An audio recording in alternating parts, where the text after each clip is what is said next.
করে যে এই জায়গাটা খেয়াও দিলে মাছ পাওয়া যাইতে পারে, এটা আন্দাজে। কিন্তু তো কখনো এই আন্দাজটা ফাও হয়ে যায়, আবার অবহেলায় জাল ফেলে তাতে বড় বড় জালে মাছ শিকার হয়ে যায়।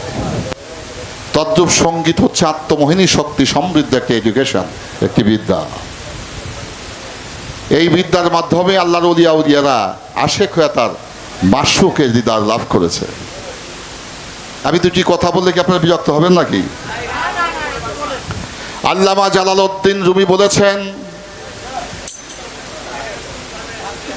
বেহেশতবাসীর চেয়ে দোজখবাসীরা ভালো।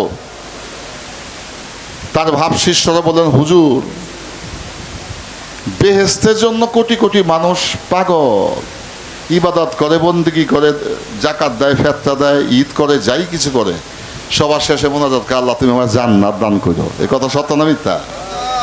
জান্নাতের জন্য শত শত কোটি মানুষ পাগল, এই জান্নাতের চেয়ে দোজখ কেমনে ভালো? আল্লামা জালালউদ্দিন রুমি দুই চোখের পানি ছেড়ে দিয়ে বললেন, বেহেশত এমন এক সুখের জায়গা।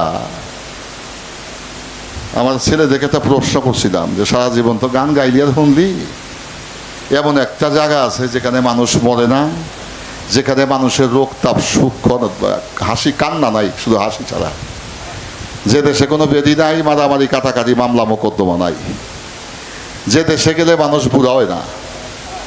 ওরা 3-4 ঘন্টা বুদ্ধি সলা পরামর্শ করছে, আমার উত্তর আর দিতে পারে নাই। তাহলে উত্তর তত সামন্দাই ঘুরে তোরা দৈনিকই কস, কিন্তু আমি যেখানে জিজ্ঞাসা করছি প্রশ্নটা আকাশ সম, কিন্তু উত্তরটা ছোট্ট। সেই জায়গাটি নাম হচ্ছে জান্নাত। জান্নাতে গেলে মানুষের পুরুষের বয়স হবে 25, মেয়েদের বয়স হবে 16। একদিন কমবো না, একদিন বাড়বো না। যে যৌবন লিয়ে ঢুকবো ওই যৌবনই সারা অনন্তকাল থাকবে।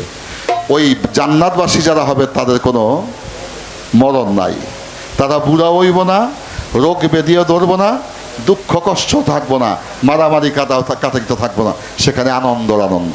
তদ্রূপ এই পৃথিবীতে সেই জান্নাতের অংশ হচ্ছে আল্লাহর ওলির দরবার, যেখানে মানুষ আসলে তার সব কথা ভুলে যায়। তো সঙ্গীত হচ্ছে আত্মশক্তি সমৃদ্ধ একটি এডুকেশন, একটি বিদ্যা। মুহূর্তের মধ্যে অস্থির হৃদয়ে মানুষকে স্থির করতে পারে সঙ্গীতে। নামাজ পড়তে গেলেও মনে দেখছে দিক যায়, আপনারটা যায় কিনা আমারটা যায়। মন্দিরে পূজা করতে গেলে পূজারীর মন দেয় দিক সেদিক হয় না? কিন্তু সঙ্গীত যদি মনের মতো হয়, মুহূর্তের মধ্যে বিভিন্ন অস্থির হৃদয়ের মানুষটা স্থির হয়ে যায়। কি সোনা বন্ধুর গান ধরছে রে, রূপবানের গান ধরছে, স্থির হয়ে বসে যায়। বাচ্চা কাচ্চারা গান বাজনা কিছুই বোঝে না, এত সুর করে বাঁশি বাজা কে দেয়, ওই বাঁশি বাজনা দেখে স্থির হয়ে দাঁড়ায় থাকে।